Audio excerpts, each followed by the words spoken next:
علی امین گنڈا پور صاحب، جو عمران خان کے فولادی سپاہی بن کر آئے اور 20 مہینوں بعد ریزگنیشن لیٹر تھما کر چلے گئے۔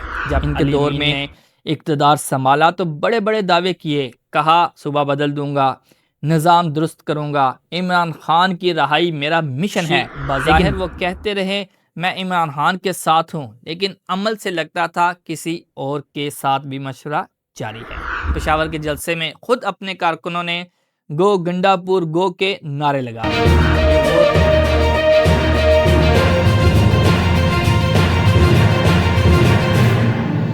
السلام علیکم ناظرین، میں ہوں خرم ابن شبیر اور آپ دیکھ رہے ہیں ڈیجیٹل آواز نیوز پر پروگرام خرم کی آواز۔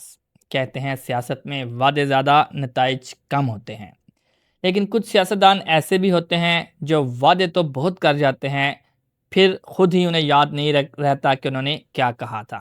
آج ہم بات کریں گے ایسے ہی ایک وعدہ فراموش انقلابی کی، جی ہاں، علی امین گنڈا پور صاحب، جو عمران خان کے فولادی سپاہی بن کر آئے اور 20 مہینوں بعد ریزگنیشن لیٹر تھما کر چلے گئے۔ ان کے دور میں انقلاب کے نعرے بھی لگے، احتجاج بھی ہوئے، مارچ بھی نکلے، لیکن آخر میں بس مارچ ہی رہ گیا، نتیجہ نہیں آیا۔ جب علی امین نے اقتدار سنبھالا تو بڑے بڑے دعوے کیے، کہا صوبہ بدل دوں گا، نظام درست کروں گا، عمران خان کی رہائی میرا مشن ہے، لیکن 20 مہینے بعد سب پوچھ رہے ہیں خان صاحب تو باہر نہیں آئے، مگر آپ اندر کیوں چلے گئے ہیں؟ صحت کارڈ، موٹر وے، کینال منصوبے سب پاور پوائنٹ سلائیڈ سے آگے نہیں بڑھے۔ فائل چلتی رہیں، تصویریں بنتی رہیں، لیکن زمین پر کچھ نہ ہوا۔ وزیر اعلیٰ کا دفتر خالی نہیں تھا، بس قیادت خالی تھی۔ علی امین گنڈا پور کی حکومت کا نعرہ تھا ہم کچھ کر رہے ہیں، مگر عوام کا سوال تھا کب نظر آئے گا؟ اب ذرا بات کرتے ہیں خان صاحب کی رہائی کی تحریک کی، جس کا نام تو تحریک تھا مگر انداز پریس کانفرنس والا۔ اسلام آباد مارچ، ڈی چوک، آنسو گیس، نعرے، جذبہ، بس ایک چیز کم تھی، فیصلہ کن مرحلہ۔ ہر بار لگتا تھا اب کچھ بڑا ہونے والا ہے، پھر اگلے دن خبر آتی وزیر اعلیٰ واپس پشاور روانہ۔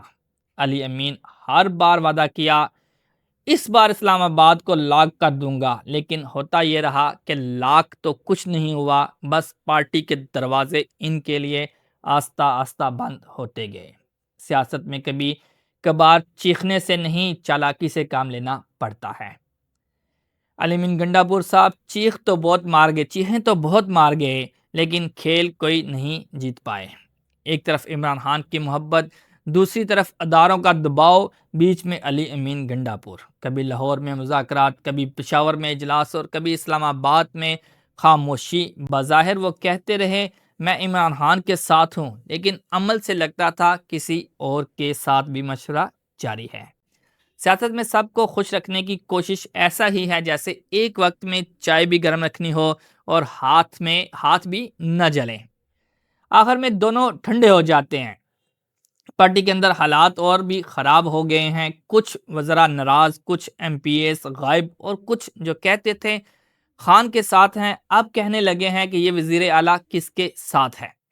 پشاور کے جلسے میں خود اپنے کارکنوں نے گو گنڈا پور گو کے نعرے لگا دیے۔ یہ وہ لمحہ، یعنی کہ اس طرح کا لمحہ سیاست کے تابوت میں آخری کیل ثابت ہوا ان کے لیے۔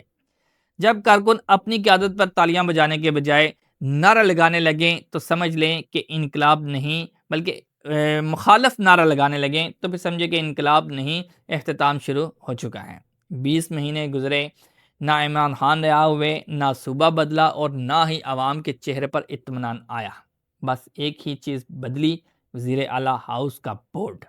علی امین گنڈا پور ایک دلیر آدمی ہیں، لیکن سیاست میں صرف دل کا کام نہیں ہوتا، دماغ بھی چاہیے۔ وہ لڑنے آئے تھے، پھر سمجھوتا کر گئے اور آخر میں منظر سے غائب بھی ہو گئے۔ ناظرین، سیاست میں انقلاب نعرے سے نہیں آتا، نتائج سے آتا ہے۔ علی امین گنڈا پور نے نعرے تو دیے، لیکن کہانی ادھوری چھوڑ گئے۔ اب دیکھنا یہ ہے کہ وہ واقعی واپس آئیں گے یا پشاور کے گورنر ہاؤس کی سیاست میں ان کا باب ہمیشہ کے لیے بند ہو گیا ہے۔ میں ہوں خرم ابن شبیر اور یہ تھا آج کا پروگرام خرم کی آواز۔ اسی طرح اگلے پروگرام میں ملاقات ہوگی۔ اجازت چاہوں گا، اللہ حافظ۔